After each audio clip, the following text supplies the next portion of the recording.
Just a few hours after Iran's Supreme Leader Ayatollah Khamenei was killed in a joint US-Israeli airstrike, I received this message from a loved one. Supreme Leader of Iran is dead?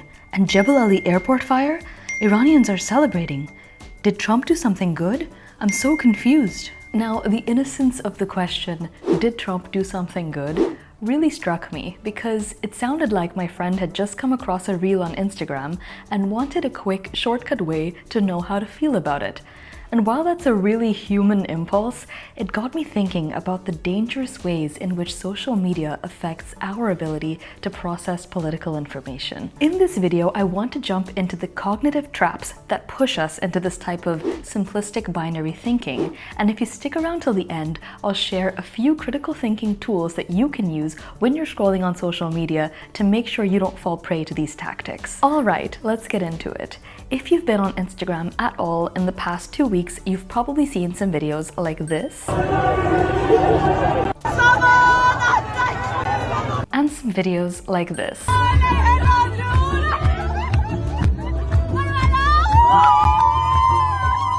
The reactions seem incredibly polarized, but also equally emotionally intense. And because you're smart, you probably know that all social media platforms are driven by an engagement-based algorithm.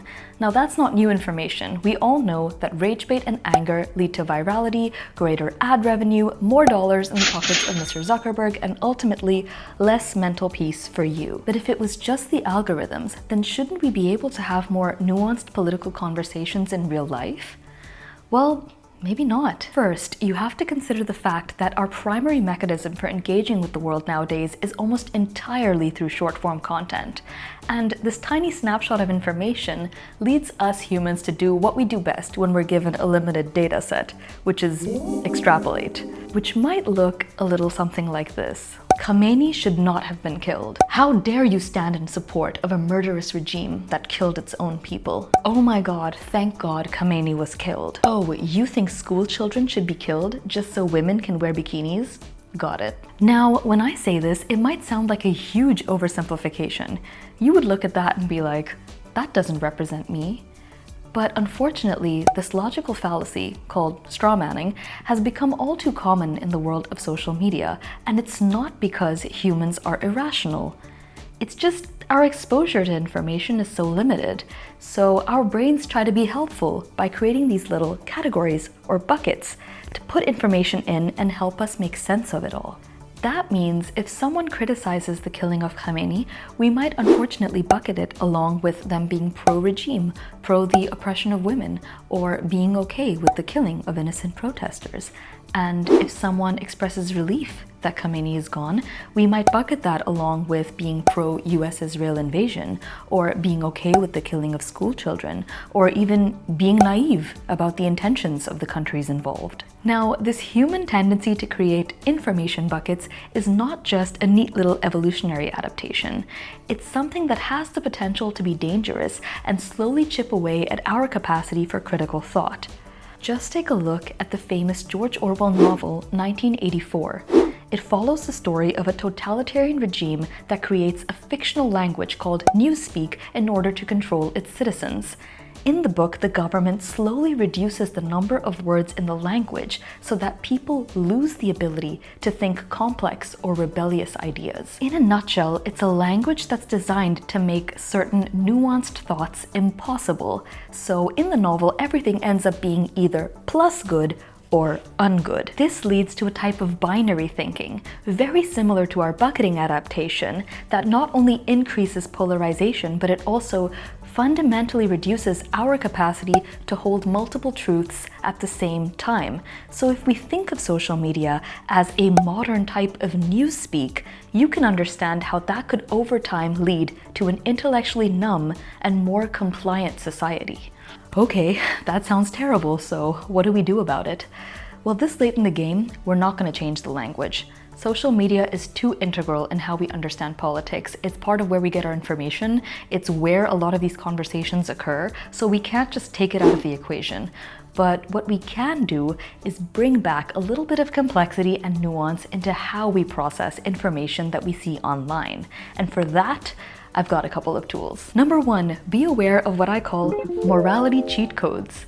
Your ears should perk up the second you hear any of these phrases.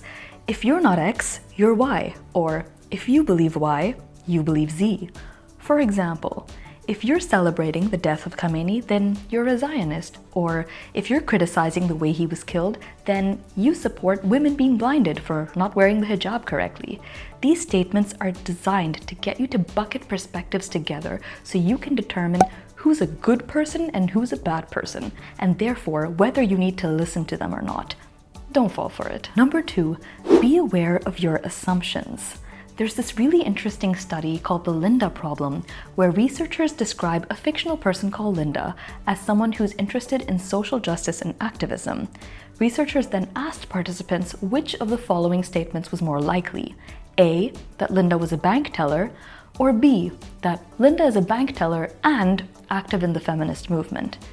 Most people said that B was more likely, just because it fit the description better, even though, technically, B is actually just a subset of A, and therefore probably less likely. This happens because our brains like to create a composite image of a person.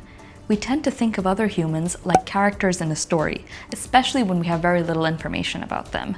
And so, if we come across someone on social media, let's call her Linda, expressing relief that Ayatollah Khamenei was killed, we might assume that they voted for Trump, or that they don't care if their relatives back home are being bombed, or even that they don't care about Palestine. I would really challenge you to question those assumptions because it comes from the very human impulse of wanting things that fit the description or that match a particular story. And the third tool, arguably the most controversial, is be aware of your identity.